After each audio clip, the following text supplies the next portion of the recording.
Just left my house, going to Australia. Welcome to Modern Grand Tour with me, Garden Low. After travelling through Europe and Russia, we're now in the final part of my round the world journey, where we'll visit South Korea, Japan and finally Australia. In this 22nd episode of the series, we'll visit a Poo Cafe, learn about the Korean War, get into K-pop, eat some of the best and hottest food I've ever had, experience a Halloween street party and meet new and old friends. So let's explore the capital of South Korea, Seoul. On my first day in Seoul, I went to experience Korea's modern culture, which due to its increasing popularity abroad has been labelled the Korean wave, and the birthplace of this wave is here. So I've just got off the bus at Gangnam station and there we are, kicking the music. Home to Korea's leading entertainment companies, the country's trends are set to begin here before gaining national and international recognition. And on my visit, there were three particular phenomena that caught my attention. The first is cute culture, where having been inspired by Japan's Hello Kitty, cartoon animals are used to sell everything from food to the police, to being their own brand, like this store called Line Friends, selling only themselves. Indeed, cute culture has extended to cute behaviour, known in Korean as aegyo, characterised by playfulness. Whilst the socially liberal West promote cool and sexy, Korea's historically conservative society promotes cute and innocent. The second phenomenon is plastic surgery, where South Korea have the most operations per capita in the world. It's estimated that a third of Korean women by age 30 have had plastic surgery, with the most common procedure being double eyelid surgery. Unlike in the West, where plastic surgery is associated with the vanity of the rich and famous, in the hyper-competitive jobs market of South Korea, it's ordinary people who, in attempting to forward their career, are normalising the practice. The third and final phenomenon is K-pop. I'm not gonna lie, I saw a group of girls, they're right in front of me, and I've decided to follow them. They look amazing, they look like a band. Gangnam is the headquarters of K-pop's $5 billion a year industry, which is remarkably comparable to the UK's music revenue.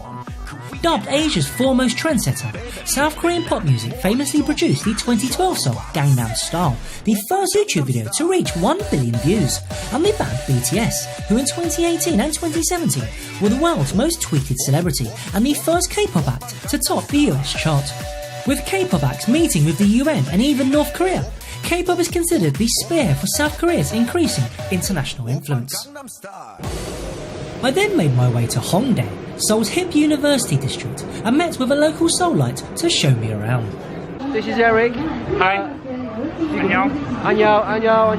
We're in Hongdae, and basically we're just kind of watching the crowd and enjoying the atmosphere. Yeah, exactly. Halloween celebrations tonight.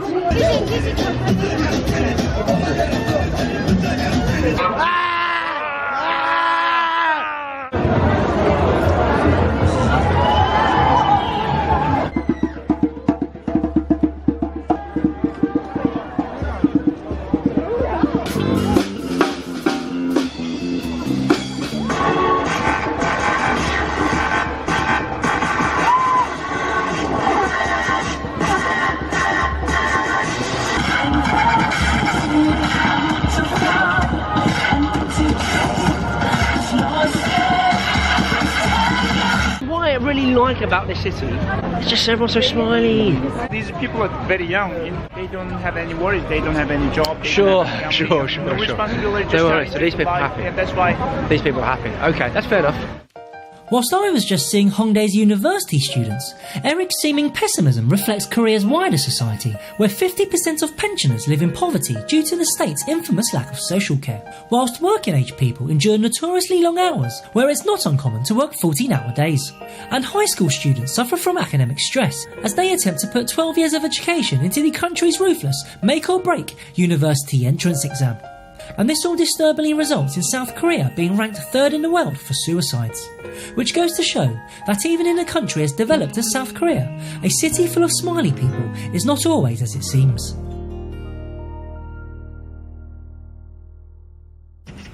The next day, upon the rooftop of my couch-serving host's apartment, Min and I had a chat about South Korea's fractious relationship with its neighbours. In our history, we had a lot of war between Korea and Japan. Yeah. And during the 30 years of Japanese domination, they did a lot of bad things for Korean people. Yeah, sure. Most famous one is they took Korean young girls for their armies to satisfy them. Yeah. But still, Japanese government, they still don't want to apologize for that. Right. So Is this a big issue still in now? very big issue. North Korea. Firstly, when I say the words North Korea, what are the first things you think of? I can give you an example. In English, Dictator. dictator. Okay. Crazy. Violent and nuclear. Okay. In the English news, we hear about North Korea testing these nuclear weapons. So, you're so close to the border. Yeah. Are people in Seoul getting more frightened? No. People around me, they don't feel anything about Okay. North Korea because they do that every time. Yep. It's just normal situation. Okay. But I still think they are our brothers. Right. My grandfather came to South Korea by himself. Yeah. So his relatives are still in North Korea. Right. I don't know them, but Okay. Would you like to see a united Korea? of course, yes. Leaving Min's house on the hill, I then went to learn more about Korea's recent war history. The War Memorial of Korea is a humongous museum complex that details the Korean War. Relatively unknown in Europe, it's the defining moment for the Korean Peninsula. Immediately after the Second World War, Japanese-occupied Korea is liberated and provisionally divided into two along the Earth's 38th parallel circle of latitude, with the north controlled by the Soviet Union and the south controlled by the United States. But in 1948, unable to find a compromise over the political future of a unified Korea, the Communist North and the capitalist South officially separate. Just 2 years later, in 1950, the North, led by Kim Il-sung, with the backing of his communist allies of Mao in China and Stalin in the Soviet Union, invade South Korea. After just 3 days, Seoul is captured. Condemned by the United Nations, they send in an international army with the United States taking command and supplying 90% of the troops.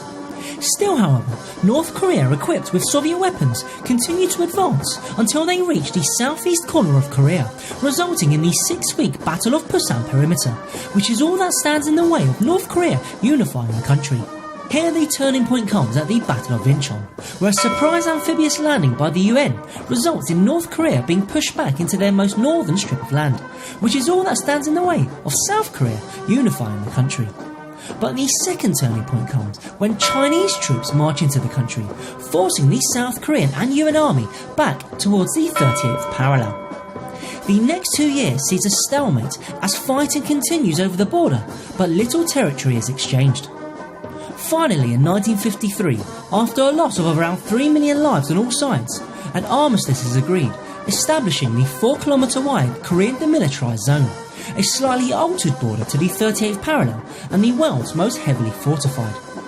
Today, the two Koreas are strikingly opposite. While the North is a hereditary dictatorship, embraces characteristics of nationalist socialism, and is ranked 113th in the world for GDP between Gabon and Brunei, the South is a democratic republic, a global capitalist, and is ranked 11th in the world for GDP between Canada and Australia. In sum, I found the War Memorial of Korea to be an extraordinary tale of the international fight for freedom, where 42 countries, under the flag of the United Nations, came to the rescue of the little guy, an act for which South Korea are evidently grateful for.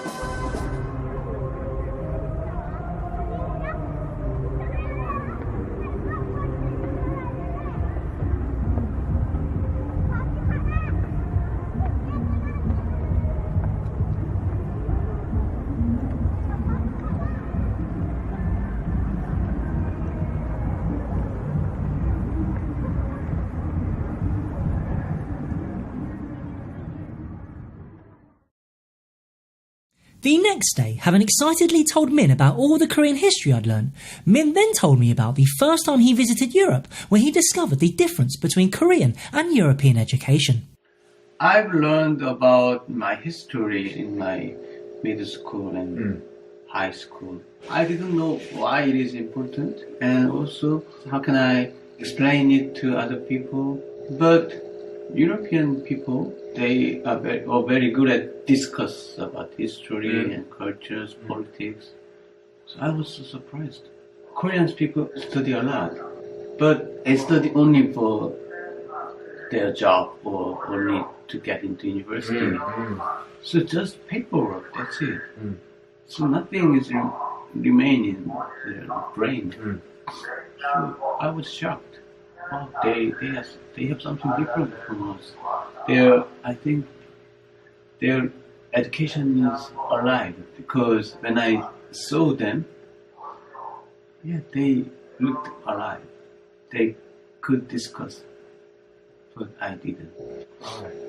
What South Korea may lack in the humanities, they more than make up for in science and engineering, as I was to find out during the rest of the day, starting with Min giving me a literally hair-raising ride to the country's largest electronics market, where its 5,000 stores sell things I've never even seen before. I've come across what I think is a washing machine. But I don't know, it could be anything. Could be a TV, could be a dishwasher, could be a dishwasher, washing machine, TV. And they like to put TV. Well, I don't know, I'm scared to touch something because it's going to go boing. It's like bloody Transformers. I mean, what is that bit? What does that do? That is a washing machine. In fact, it's the world's first twin washing machine, designed for simultaneous washes, useful for that one white shirt or muddy football kit. With a history of producing technological world firsts, such as the first contactless transport card, first portable MP3 player, and first touchscreen mobile phone, it's no surprise that South Korea are ranked, well, first for the world's most innovative country. I'm not going to do it. You know, I'll be like bloody Mr. Bean. I'll hit one TV, and the TVs will just go around the shop. That'll be the end of my travels. I then went to the Korean Contemporary History Museum to learn more about the country's remarkable rags to riches story, dubbed the Miracle on the Han River. Cue South Korean national anthem. Following the Korean War, South Korea was one of the poorest countries in the world, on par with sub-Saharan Africa. However, after the 1961 military coup, new President Park Chung-hee set about modernising the country in a style known as developmental dictatorship. Working with only the most powerful family-run businesses, known as the chaebols, meaning wealth clan, Park gave them certain targets in return for extremely favourable government policy. This peculiar state-chaebol relationship would produce extraordinary success by creating a new electronics and automobile sector, investing in research and development, and focusing on the large export market. In 1987, South Korea became the first country to go from being a recipient of foreign aid to being a donor. And in 1988, the Seoul Olympics showed the world its miraculous turnaround, which was followed by a World Cup, a World Championships, and another Olympics. Today, South Korea is the world's 11th richest country, while Seoul is the world's 4th richest city. But this pathway to economic success didn't come without sacrifices, which are now institutionalised. Most visible is the country's work-driven culture, where South Korea are ranked 3rd in the world for longest working hours. Indeed, most famously in 1970, Jeon Tae-il, a 22-year-old tailor, captured the moon of the country when he protested at the 18-hour days, poverty wages and squalid working conditions by setting himself on fire and running through downtown Seoul, shouting his last words, "We are not machines." A lesser-known sacrifice is the country's corporate crime culture, where South Korea are ranked a lowly 51st in the world for the least corrupt country. Indeed, most famously in 2018, President Park Geun-hye was tried for collusion with the chaebols, and with the country watching on live television, she was found guilty and sentenced to 24 years in prison. For those with a love of poetic justice, President Park Geun-hye just happens to be the daughter of President Park Chung-hee.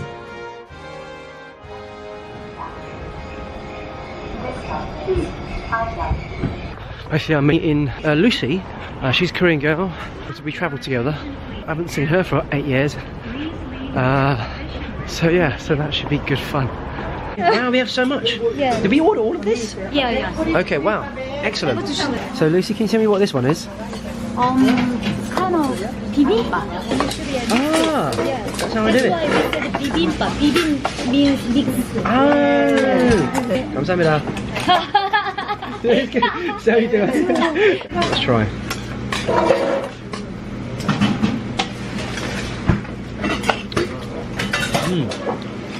I like the mixture. The mixing is good. The food here is amazing. My favourite thing about Korea. And here's 6 things I love about South Korean food culture. You get several side dishes with every meal, the most famous being kimchi, which are fermented vegetables. You can cook your own meat in the popular Korean barbecue restaurants. You can find street food seemingly everywhere. You can buy microwave Korean ready meals that taste delicious. You can sit down and eat instant noodles in a convenience store. And you can try a McDonald's bulgogi burger only in South Korea. Just remember to avoid tteokbokki. You'll find out why later. One thing I wanted to ask, you work long hours, right? What time do you normally start work? What time do you end work? From 8 to 5. Oh, Yeah, because I'm working at Gangnam Korean company. so if you work for Samsung, you would work 12-hour days? More than 14 hours. Because a few years ago, I had a boyfriend that I worked at the Samsung, and he worked a lot, really. So we can meet only weekend, Oh, not no. a daytime, not a weekday. So Right. So foreign companies is the best company to work for, yeah. right? So you're very lucky. Yeah, of course, I'm a good and talented guy. So we just finished our bibimbap, very nice. And he tried the green smoothie. I've never had a green tea smoothie before, Yeah. so I'm very excited to be trying it.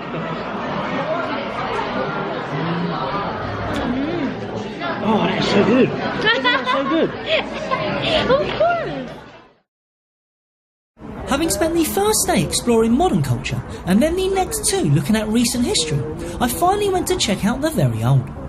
Now the last 2,000 years has seen the Korean peninsula battle it out from 3 kingdoms to 2 kingdoms to finally 1 kingdom, before evolving into the kingdom of Joseon, considered a golden age due to the cultural landmarks that include establishing Seoul as the country's capital, adopting Confucianism over Buddhism, creating a Korean alphabet to replace Chinese script, and building the magnificent royal residence of Gyeongbokgung Palace, which today is an open-air museum that sits in the centre of Seoul's modern city.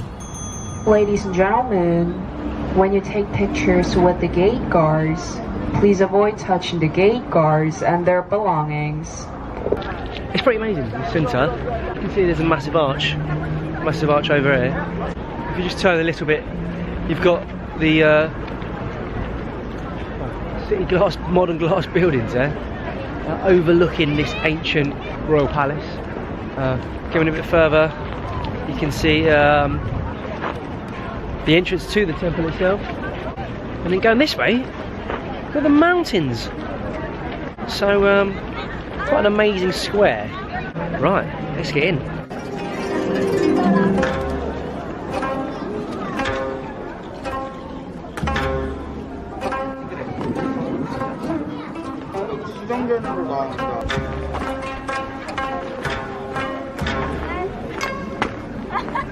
I quite like the sea dresses. I still don't know what they're about, but although I did overhear someone say, "Do I have to pay?" And they were dressed, dressed in the regalia, and they just went in. I could have put on a dress.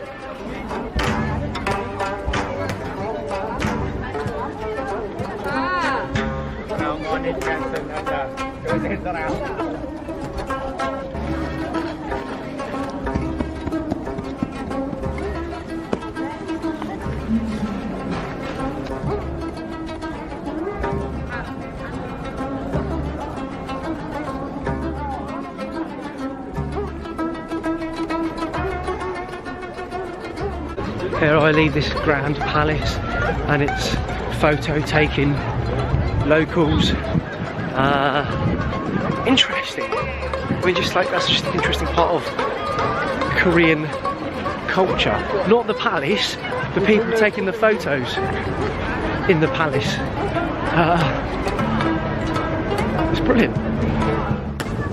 Outside the palace is the Sejong Center.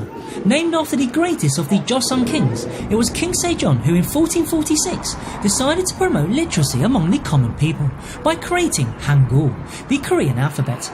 At the time, the Chinese script was used, where one had to memorize over 2,000 characters just to reach basic level literacy.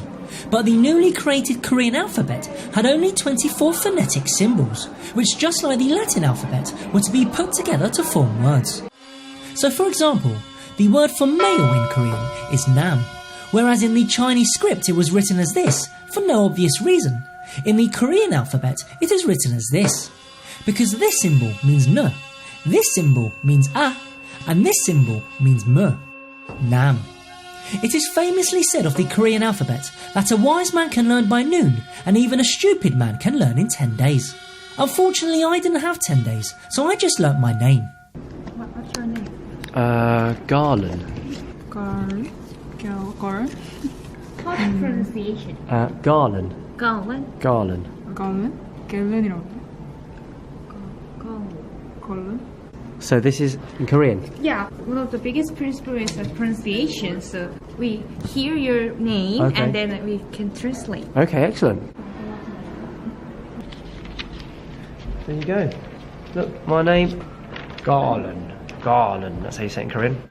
The second half of the Sejong Center is dedicated to Korea's greatest military hero and arguably the world's greatest ever naval commander. Admiral Sun-shin's war record reads 23 battles, all against Japan, 23 wins, and incredibly 0 times he's lost a ship.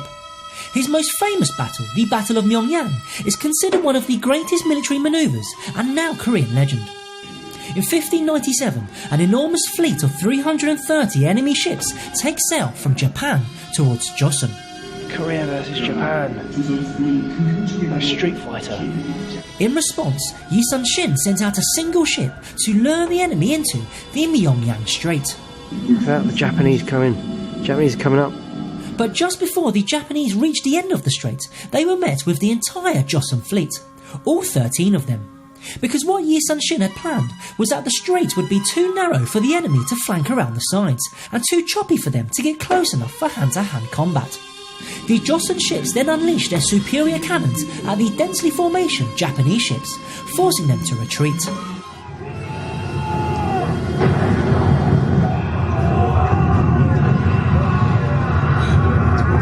쥐가 아니었더냐, 이순신.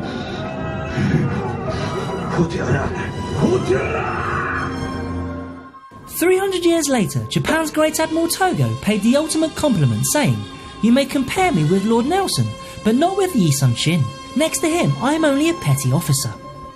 Today, King Sejong and Sun-shin's statue stand pride of place in Seoul's city centre, and the most watched film of all time in South Korea is The Admiral, based on the Battle of Myeong-dong. So when you come to Seoul, don't be as lazy as me and go get a selfie with the great Admiral. On my 5th and final day in Seoul, I decided to go shopping. Or rather, I went to a particular shopping district that is famous for its street food.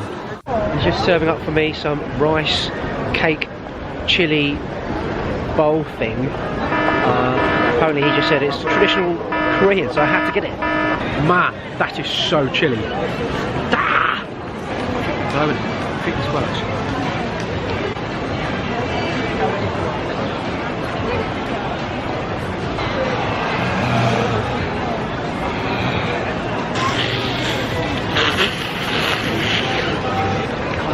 It's giving me a headache.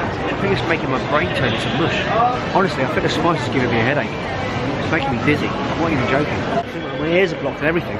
I don't know what's going like. I feel I need to lie down. I'm giving up. I'm sorry. So they put all the chili powder in and he put a tiny bit of water. That needs to come with a warning.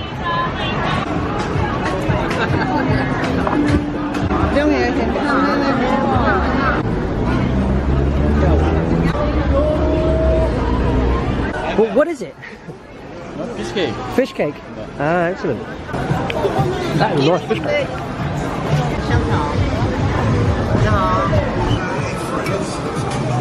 Honestly, good stuff.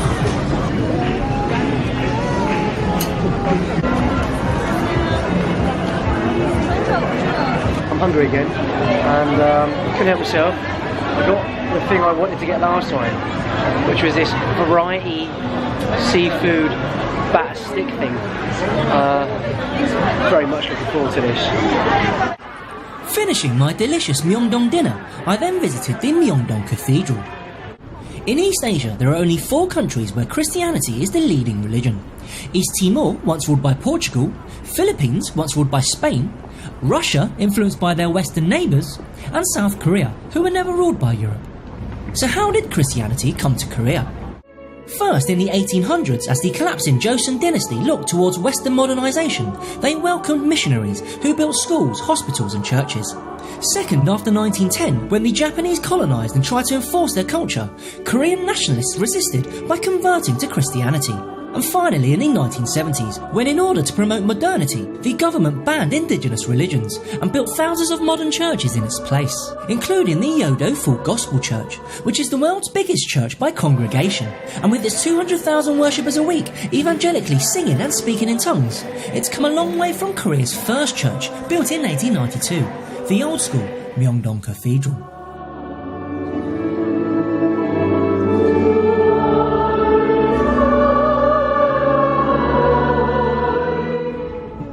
For my very last activity in Seoul, I met up with fellow traveller Yasmina and took her out on a romantic date. So, can you kiss the poo? So Yasmina and I have decided to go to a Poo Cafe. So what do we have here then, Yasmina? Oh, we have cafe latte served in a flowery toilet and a poo-shaped waffle. Yeah, I could recommend it. Doesn't taste like shit. Now, of all the things to inspire a themed cafe, you'd think poo would be one of the worst suggestions. But in Korea, poo is viewed quite differently than in the West. For example, across Europe, poo has a synonym curse word like shit, merd and shiza. But quite amazingly, in Korea, there is no equivalent curse word because poo is not seen as a negative thing. Now, why is this? Let's ask our professor of poo. In Korea, poo is supposed to carry good luck. So if you dream about poo, that's a positive thing. And way back, if you were feeling unwell, you could ask a child to take a little shit and then use it as an ingredient in medicine. Indeed, alongside good luck in medicine, there is a third reason why poo is seen as so positive. Poo is a fertiliser, and in a historically agricultural country with limited natural resources, using poo as fertiliser was the difference between crops growing and everyone's survival or death. Poo or death? No wonder Koreans love poo. Now, aside from this cafe, Koreans' love of poo extends to a poo museum, a popular cartoon character with poo for hair, and by far my least favourite, a kid's practical joke called dongchim, meaning poo needle, which is like a Korean version of the wedgie, whereby a kid will sneak up onto another kid, and typically with their hands made into a shape of a gun, thrust their fingers into the kid's butthole while shouting, dongchim. Now, this is one of those times when I'm travelling and I think to myself, I'm so glad I grew up in England. So, yes, this is a tribute to poo. And so, reflecting on my last 5 days, I have 2 overriding thoughts. The first is that Seoul is one of my favourite cities I've ever visited, because it's at the forefront of popular culture and technology. History is still relevant, cuteness is everywhere, and food is delicious. But my second thought is that I'm not sure I would like to live here, due to society's pressure. At school, Korean people study a lot, but they study only for their job or only to get into university. At work, more than 14 hours because I work at the Sejong and he work a lot really. So we can live only weekends.